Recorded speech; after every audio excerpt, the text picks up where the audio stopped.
Yang Beda pertama, nggak bisa tenang. Beda nggak bisa tenang. Beda nggak bisa tenang. Ya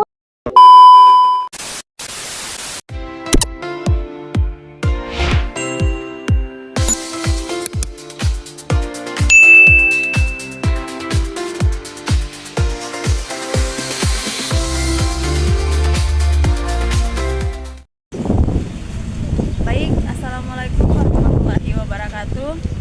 Kembali lagi dengan saya Wode Herni dengan NPM 022724111125 dari Fakultas Ekonomi dan Bisnis jurusan Akuntansi kelas 3B. Baik, di sini saya akan melanjutkan materi ekonomi syariah yang part ke-6 tentang inisiatif Bank Indonesia untuk mendorong pertumbuhan perkembangan syariah di Indonesia. Baik, langsung saja kita masuk kepada materinya. Baik, kita masuk kepada definisi perbankan syariah. Di sini definisi perbankan syariah adalah sistem perbankan yang beroperasi sesuai dengan prinsip-prinsip syariah Islam. Ini mencakup kegiatan yang bebas dari riba, gara, dan maisir, serta berfokus pada keadilan dan kesejahteraan masyarakat. Perbankan syariah adalah lembaga keuangan yang menjalankan kegiatan usahanya berdasarkan prinsip-prinsip syariah atau hukum Islam yang bersumber dari Al-Quran dan As-Sunnah. Bank syariah beroperasi dengan menghindari riba atau bunga, gara atau ketidakpastian, dan maisir atau spekulasi. Baik, kita masuk kepada konsep dasar perbankan syariah. Di sini konsep dasar perbankan syariah, prinsip syariah, kegiatan perbankan harus sesuai dengan prinsip keadilan, keseimbangan, kemaslahatan, dan universalisme, serta tidak mengandung unsur-unsur yang diharamkan dalam Islam. Terus fungsi sosial, bank syariah juga memiliki fungsi sosial seperti menerima dan mengeluarkan dana zakat, infak, sedekah, dan hibah.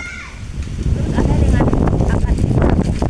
Penggunaan akad nikah seperti mudharabah atau bagi hasil, musyarakat atau kemitraan, murabahah atau jual beli, dan ijarah atau sewa, untuk memastikan semua pihak mendapatkan manfaat yang adil dan berimbang.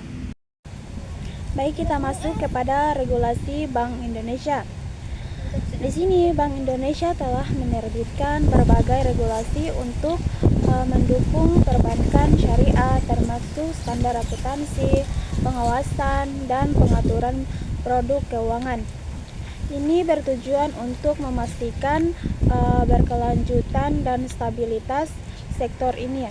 Regulasi Bank Indonesia mencakup berbagai peraturan yang bertujuan untuk menjaga stabilitas sistem keuangan, mengatur kegiatan perbankan, mendukung pertumbuhan ekonomi yang berkelanjutan. Kita masuk kepada fungsi regulasi Bank Indonesia. Pengaturan dan pengawasan bank. Otoritas untuk mengatur dan mengawasi bank mencakup pemberian izin pendirian bank, pembukaan kantor, kepemilikan dan manajemen bank, serta pencabutan izin usaha bank. OJK atau Otoritas Jasa Keuangan memiliki kewenangan untuk menetapkan peraturan terkait aspek bisnis dan kegiatan perbankan untuk menciptakan perbankan yang sehat dan menemukan layanan yang diinginkan masyarakat. Termasuk kepada penetapan sanksi. Bank Indonesia berwenang memberikan sanksi kepada bank yang tidak memenuhi ketentuan yang berlaku.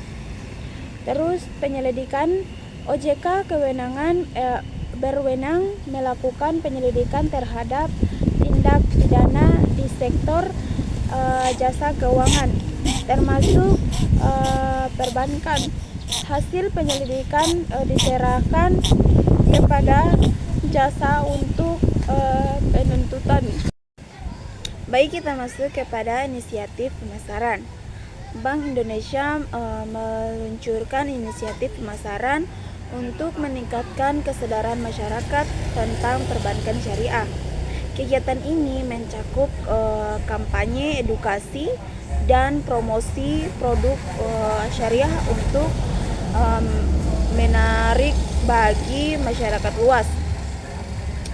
Inisiatif pemasaran adalah serangkaian tindakan dan strategi terencana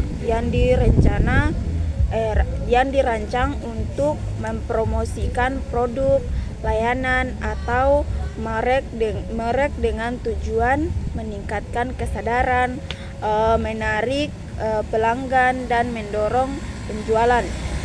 Inisiatif ini bisa bersifat jangka pendek atau jangka panjang untuk melibatkan berbagai metode dan platform pemasaran.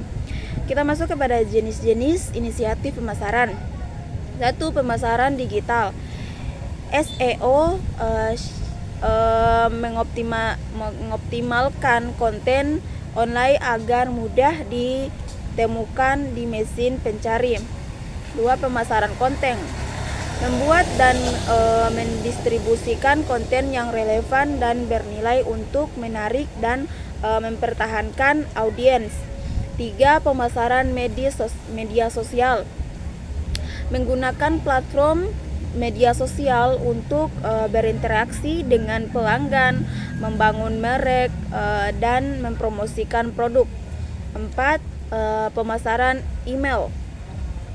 Mengirimkan email promosi, newsletter, dan informasi lainnya kepada pelanggan. 5. Pemasaran influencer. Bekerja sama dengan toko berpengaruh di media sosial untuk mempromosikan produk atau layanan. Baik, kita masuk kepada tantangan pertumbuhan.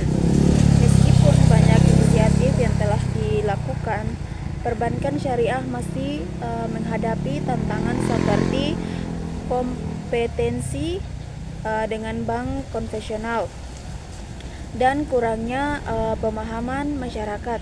Mengatasi tantangan ini sangat penting untuk masa depan sektor ini. Tantangan pertumbuhan ekonomi meliputi berbagai faktor internal dan eksternal yang dapat menghambat pencapaian target pertumbuhan baik di tingkat nasional maupun global. Kita masuk kepada tantangan pertumbuhan ekonomi di Indonesia. Di sini tantangannya ketergantungan pada konsumsi domestik dan pengeluaran pemerintahan. Pertumbuhan ekonomi Indonesia cenderung stagnan di sekitar 5% karena masih bergantung pada konsumsi dan belanja pemerintah. Untuk mencapai target yang lebih tinggi, diperlukan penguatan sektor manufaktur dan peningkatan kualitas investasi. Penurunan daya beli kelas menengah berdampak langsung pada konsumsi domestik dan stabilitas sektor produksi. Pemerintah perlu merumuskan kebijakan yang mendukung kelas menengah, seperti pengurangan beban pajak dan inisiatif ekonomi. Terus kesimpulannya, di sini kesimpulan dari saya, dari inisiatif Bank Indonesia atau BI untuk mendorong pertumbuhan perbankan syariah di Indonesia adalah bahwa BI secara aktif berupaya mengembangkan sektor ini melalui berbagai kebijakan dan regulasi.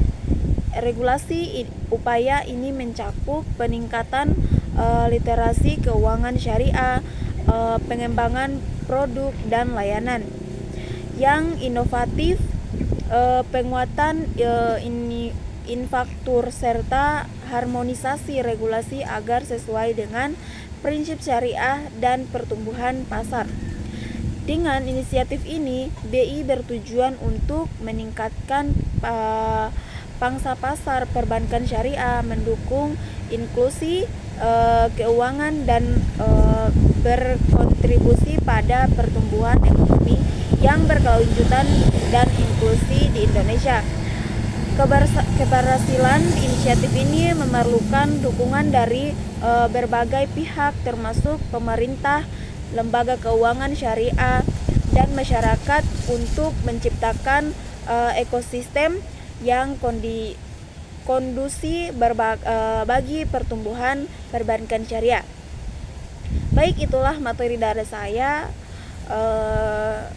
Saya akhiri dengan wassalamualaikum warahmatullahi wabarakatuh.